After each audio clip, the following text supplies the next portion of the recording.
आज से करीब 15 वर्ष पहले बिहार के एक कबीला नामक गांव बहुत ही बड़ा शमशान था। वहां पर एक घटना घटी थी। वहां हर रात लगभग 12 बजे के करीब एक भूतनी शादी के जोड़े में वरमाला लिए हुए खड़े रहती है और वहां से किसी भी गुजरने वाले व्यक्ति को शादी के लिए कहती है, और जो व्यक्ति उसकी बात नहीं मानता है वह उसे मार डालती है, और जो व्यक्ति उसकी बात को मान जाता है वह गायब हो जाता था। और कुछ व्यक्ति पागल बन जाते थे और वह उस भूतनी का नाम जपते रहते थे और अचानक से हंसने लगते थे और कभी रोने लगते थे। वैसे ये कोई ज़रूरी नहीं था कि सभी को वह भूतनी उस जगह पर मिल जाए।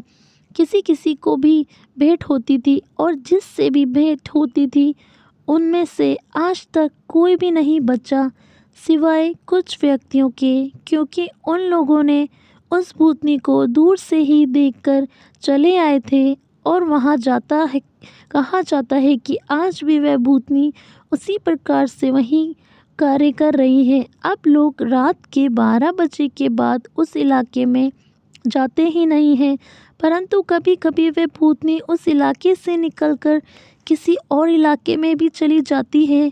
तभी वहाँ के लोगों ने सोचा कि आखिरकार वह भूतनी है कौन, और उन्होंने बहुत ही महान तांत्रिक एवं डॉक्टर्स की टीम को बुलाया। उन लोगों ने अपने साधना शक्ति एवं डॉक्टर्स की टीम ने कुछ पागल जो कि भूतनी के द्वारा पागल बनाए हुए थे उन्हें उस साधना में बिठाया, और उन्होंने सम्मोहन के द्वारा सम्मोहित कर लिया और उनसे पूछा कि आखिरकार तुम्हारे साथ हुआ क्या था। सम्मोहन के वंश में आने के बाद उन पागलों ने सारी कहानी बताई कि किस प्रकार वह भूतनी ने उनके साथ शादी रचाई और उसे एक ब्रेन का जादुई प्रयोग से उसे बेहोश कर दिया, और अब उसे कुछ भी याद नहीं है कि उसके साथ क्या हुआ था, सिवाय इसके कि उसे उस भूतनी के साथ शादी किया है। तभी तांत्रिकों ने उस भूतनी को बुलाने के लिए अपनी साधना में उस पागलों की सहायता ली और उस भूतनी को उस पागल के शरीर में बुलाया। जब भूतनी ने उस पागल के शरीर में प्रवेश किया तब तांत्रिक ने और डॉक्टर्स की टीम ने उनसे पूछा कि आखिरकार उसने वैसा उन लोगों के साथ क्यों कर रही है। तभी उस भूतनी ने अपनी जीवन की कहानी बताई और उनसे पढ़ लिया है कि अब वे दूसरे व्यक्तियों के जीवन बर्बाद करेगी जिस प्रकार उसके जीवन को बर्बाद किया गया है।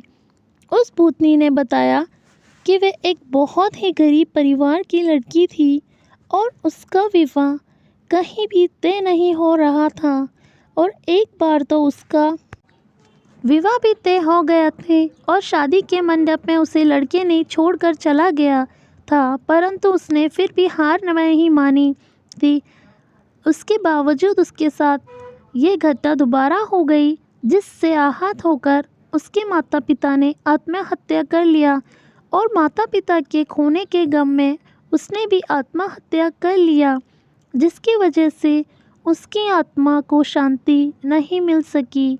और उसने प्रण लिया कि जिस प्रकार समाज के लोगों ने उसकी शादी के लिए उसका जीवन बर्बाद किया है, उसी प्रकार अब वे शादी करके ही समाज के लोगों की जीवन को बर्बाद करेगी। उस भूतनी ने कहा, तुम्हें जो करना है कर लो, मैं तुम्हारी बात नहीं मानूंगी और मैं सबको मार डालूंगी।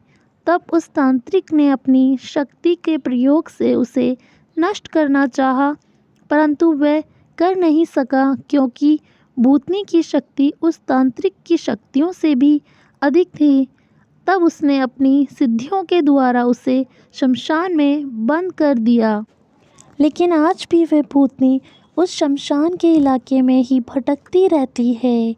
तांत्रिक के बंधन के कारण वे बाहर नहीं आती, परंतु उस इलाके में वह व्यक्ति जो भी रात में जाता है तो उसके साथ वह यही व्यवहार करती है और उसे मार डालती है। आज भी उस भूतनी के इलाके में कोई भी व्यक्ति नहीं जाता है।